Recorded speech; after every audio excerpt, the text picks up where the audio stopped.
शेर की माँ को पता होता है कि शेर पैदा किया है हमने, इसके लिए भेड़ बकरी से गीदड़ से लड़ाई हुआ तो शेर झुंड लेके आएगा। भाजपा को चाहिए जी, भाजपा तो 3 में न 13 में।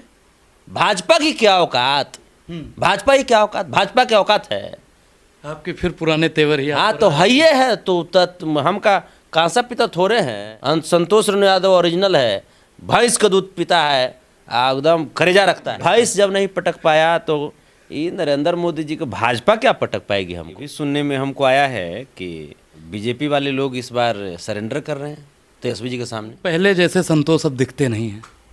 हाँ अब थोड़ा सा ब्रांड बढ़ गया है। मीसा भारती से आप इतना खफा क्यों रहते हैं? क्योंकि वो हमारी सांसद हैं। कि तेजस्वी जी के कंधों को तो संतोष जी मजबूत कर रहे हैं, लेकिन संतोष जी के कंधों को कौन मजबूत करेगा? और ऐसे में तेजस्वी यादव जी भी बेचारा कुछ नहीं बोल पाते हैं, बेचारा क्या बोल पाएंगे वो। नमस्कार दोस्तों, मैं अनुराग ओझा साहब। आपको बता दें कि यदुवंशी सेना के राष्ट्रीय अध्यक्ष संतोष रेणु जी हमारे साथ में हैं। इनके साथ में बीते दिनों में क्या हुआ ये आप लोगों ने कई वीडियो में देखा होगा। आज इन्हीं से बातचीत करेंगे कि बिहार चुनाव को लेकर क्या सोचते हैं, क्योंकि इनके ऊपर जो बीती, आरजेडी ने इनका कितना समर्थन किया, किस पार्टी ने कितना समर्थन किया, ये सब जानना साहब बेहद ही जरूरी हो गया। सर पहले तो आपका बहुत बहुत स्वागत है। जी धन्यवाद। क्या लगता है बिहार चुनाव में इस बार क्या खेला होने वाला है? खेला तो होगा और खेल खेलने वाले खिलाड़ी ही होते हैं जी।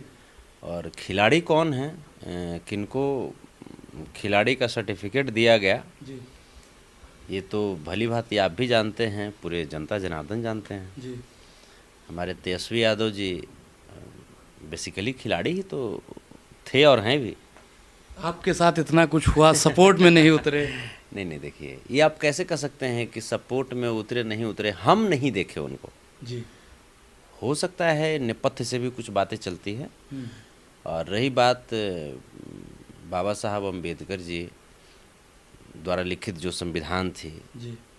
उनके पथ पे चलते हुए हमारे भगवान श्री लालू प्रसाद यादव जी की जो विचारधारा थी वो तो हर वक्त हमारे सपोर्ट में थी ना जी। वो तो हमारे रगों में बिल्कुल 24 आवर्स बहती है जी। तो सपोर्ट तो था, आशीर्वाद तो था। अब पॉलिटिकली उनका कहाँ तक या पर्सनली लेवल पे कहाँ तक सपोर्ट था नहीं था हम नहीं देखे। कुछ चीज़ें ऐसी होती है आप जिनको नहीं देखते, आप हवा को नहीं देखते लेकिन महसूस कर सकते हैं जी। तो वो चीज़ें हम देखे नहीं, बट हो सकता है कि कहीं ना कहीं रहा होगा। लोग ऐसी भी अफवाहें उड़ा रहे हैं कि संतोष रेणु जी इस बार बगावत करेंगे आरजेडी से। नहीं, ये सवाल ही नहीं पैदा होता। लोग भाजपा वाले लोग कयास लगा रहे हैं कि शायद कुछ ऐसा मौका है कि कुछ एक आध दो बात बोलने को मिले, लेकिन ऐसी चीज़ें नहीं। हम लोग मौका ही देने वाले नहीं हैं। लालू प्रसाद यादव जी से हमारा रिश्ता जो है वो भगवान और भक्त का रिश्ता है। हाँ, स्वामी और सेवक का रिश्ता है। स्वामी और सेवक का रिश्ता है, अंध भक्त वाला नहीं है। हाँ। पढ़े लिखे भक्त जी। है ना। तो भगवान से एक भक्त कैसे अलग रह सकता है और एक भक्त से भगवान कैसे अलग रह सकते हैं। तो हम तो अपने भगवान के पास गए भी, उनका चरण स्पर्श किए, आशीर्वाद लिए उनका। तो ये तो भाजपा वाले लोग हल्ला करते हैं, भाजपा वाले लोग का यही काम ही है, हल्ला करते करते भाजपा वाले प्रधानमंत्री बना देते हैं। सुनने में आया कि संतोष जी को बीजेपी ने सपोर्ट किया, वो टिकट मांगने के फिराक में है। तो हम तो ये भी सुनने में हमको आया है कि बीजेपी वाले लोग इस बार सरेंडर कर रहे हैं तेजस्वी जी के सामने। खबर ले आते हैं। अभी आप ही के उप मुख्यमंत्री ने कहा कि तेजस्वी कभी मुख्यमंत्री नहीं बनेंगे, विजय कुमार सिन्हा ने कहा था। अच्छा, तो वो जो कहते हैं वो करते हैं क्या? और उप मुख्यमंत्री भी आप पूरी तरीके से कैसे कह सकते हैं? उप मुख्यमंत्री भी दो हैं, मतलब हाफ उप मुख्यमंत्री है ना, वो आधा उप मुख्यमंत्री है ना, तो उनको आधा उप मुख्यमंत्री आपको कहना होगा। वो दोनों मिल के जब बोलेंगे तब होगा कि हाँ उप मुख्यमंत्री ने बोला जी। हाँ, तो तेजस्वी यादव जी तो अकेले उप मुख्यमंत्री थे ना, लेकिन वो आधा आधा हैं। तो उनके बातों को आप पूरी तरीके से भरोसे में लें, ऐसी बीजेपी ने भी नहीं चाहिए, तभी तो आधा आधा बनाया उप मुख्यमंत्री। लोगों को सवाल ये भी है कि संतोष जी कब से ग्राउंड पर उतरेंगे? हम तो ग्राउंड पे हैं, 24 आवर्स ग्राउंड पे हम रहते हैं, 24 आवर्स। लेकिन पहले जैसे संतोष अब दिखते नहीं हैं। हाँ अब थोड़ा सा ब्रांड बढ़ गया है। पहले 100 रुपये वाला टी शर्ट पहन के चल जाते थे। अब जब जेल से आए हैं तो लोग, एगो डॉक्टर साहब हैं जो एडिडास के टी शर्ट दे दिए हैं, एडिडास के जूता दे दिए हैं, पूमा है, रिबॉक है, गुच्ची है, ब्रांड बढ़ गया भाई। चूँकि अब माधव के घर से आए हैं ना, हमारे जो इष्ट हैं, हमारे जो पूर्वज हैं, उनका जन्म ही जेल में हुआ था।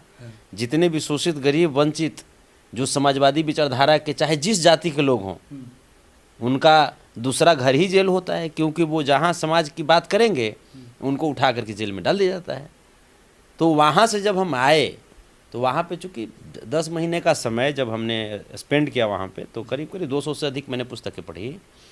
अच्छे अच्छे लोग भी वहाँ पे हैं, पढ़े लिखे लोग हैं जो समाज की लड़ाई लड़ रहे हैं, उनसे मुलाकात हुई, बातें हुई। तो सब कुछ मैंने बहुत कुछ जीवन में सीखा। जहाँ जहाँ हमारे अंदर जो त्रुटियाँ थीं उसको मैंने दूर करने का प्रयास किया। क्योंकि आप दूसरों में ना त्रुटि देखने के पहले आप अपने अंदर त्रुटि देखें, ये आपकी सबसे बड़ी सफलता का राज होना चाहिए। तो हमने वो प्रयास किया और उसके बाद जब हम आए तो बाहर, जेल के बाहर किस प्रकार से लोगों ने मेरा मनोबल बढ़ाने के लिए स्वागत किया, तहे दिल से मैं उनका आभार व्यक्त करता हूँ। और आज हम बुलंद हैं। मीसा भारती से आप इतना खफा क्यों रहते हैं? क्योंकि वो हमारी सांसद हैं। तो हम खफा मीसा भारती जी से नहीं रहेंगे, नरेंद्र मोदी जी से नहीं रहेंगे, तो क्या हम राहुल गांधी जी से खफा रहे हैं? क्या हम तेजस्वी जी से खफा रहे हैं? हमारी सांसद जो हैं, हम सवाल तो उन्हीं से न पूछेंगे। व्यक्तिगत तौर पे वो हमारी बड़ी बहन है, व्यक्तिगत तौर पे वो हमको जैसे बुला करके 2 थाप लगा भी सकती हैं, ये मेरा सौभाग्य होगा। लेकिन वो हमारी सांसद हैं तो हम सवाल तो पूछेंगे।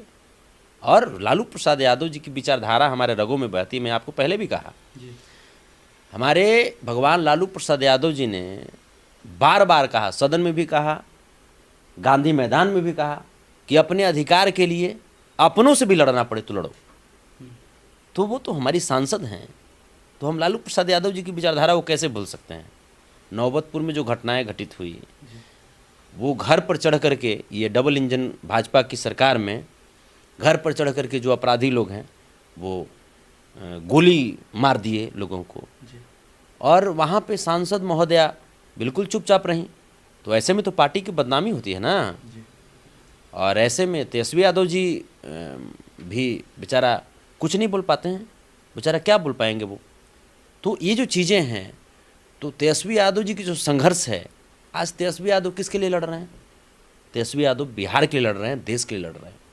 तेजस्वी यादव बिहार के उन युवाओं के लिए लड़ रहे हैं, उन महिलाओं के लिए लड़ रहे हैं, उन बच्चियों के लिए, बुजुर्गों के लिए लड़ रहे हैं, हर जाति, हर धर्म के लिए लड़ रहे हैं, जो सही तौर तरीके पे अब तक अपना अधिकार नहीं प्राप्त कर पाया है। तो तेजस्वी यादव की कंधों को अगर हम लोग मजबूत नहीं करेंगे तो कहीं ना कहीं अपने आप को कमज़ोर कर रहे हैं ना। तो फिर वो लोग तो कहते हैं कि तेजस्वी जी के कंधों को तो संतोष जी मजबूत कर रहे हैं, लेकिन संतोष जी के कंधों को कौन मजबूत करेगा? जब देखिए, तेजस्वी जी के कंधे जब मजबूत होंगे तो जाहिर सी बात है, वो जब सत्ता में आएंगे तो वो नौकरी देते हैं, रोजगार देते हैं। तेज प्रताप जी से आपके अच्छे संबंध है, आप भी मानते हैं? बहुत अच्छे, दुनिया जानती है। वो मेरे गुरुजी हैं। आपके गुरुजी? हाँ, मैं यदुवंशी सेना के राष्ट्रीय संरक्षक हैं वो। लेकिन आपके लिए आए नहीं?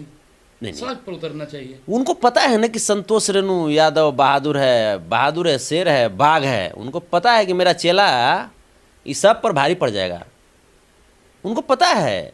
तो शेर की माँ को पता होता है कि शेर पैदा किया हमने, इसके लिए भेड़ बकरी से गीदड़ से लड़ाई हुआ तो शेर झुंड लेके आएगा नहीं।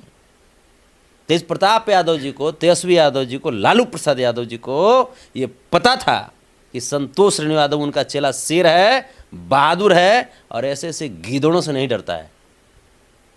किसकी चाल साजिश थी? वो बयान क्या था आपका? बयान जो थे वो तो यूट्यूब पे हैं, आप देख सकते हैं। आपको मैं बताऊं कि किसी भी तौर तरीके पे अगर कोई लोग सत्ता के नशे में जा कर के बहसी की तरह लोगों को, गरीबों को सताना शुरू कर देंगे तो वहाँ पे लालू प्रसाद यादव का भक्त संतोष रेणु यादव खड़ा हो जाएगा। हाँ, खड़ा हो जाएगा।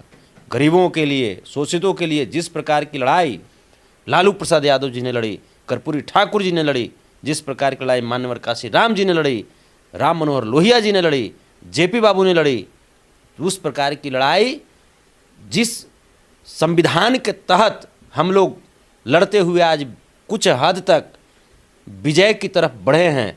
अभी उस लड़ाई को बहुत आगे बढ़ाना है और लड़ते रहेंगे। इस बार आरजेडी बिहार में कितनी सीटों पर बहुमत प्राप्त कर रही है? लगभग 200 आरजेडी अलायंस। हाँ, लालू जी पहली बार जेल से बाहर निकले थे तो उनका एक बयान था कि अब मेरी तीसरी आंख खुल गई है, मेरा तीसरा नेत्र खुल गया है। तो अब संतोष जी का तीसरा नेत्र खुल चुका है। नहीं, हमनी का तो तीसरा नेत्र का कि चौथो नेत्र होता है। हमनी के चौथो नेत्र होता है जी। हमारे भगवान लालू प्रसाद यादव जी एक और नेत्र का इजाद किए जी। हाँ, एक और नेत्र का उन्होंने शुरुआत कर दिया। वो कौन सा नेत्र? वो चौथा नेत्र है कि जो गरीब, जो मजलूम सताया जाएगा, वो लोग एकजुट होकर के फिर से एक नया इतिहास लिखेगा, एक नई कहानी लिखेगी। और वो कहानी ये होगा कि हम लोग अब किसी भी कीमत पे जाति धर्म के नाम पर, जिस प्रकार से पहले अंग्रेज जो हम लोग को सताया, अंग्रेज से ज़्यादा आरएसएस सता रही है। लड़ाई हमारी भाजपा से थोड़े है, लड़ाई तो आरएसएस से है। भाजपा को चाहिए जी, भाजपा तो 3 में न 13 में।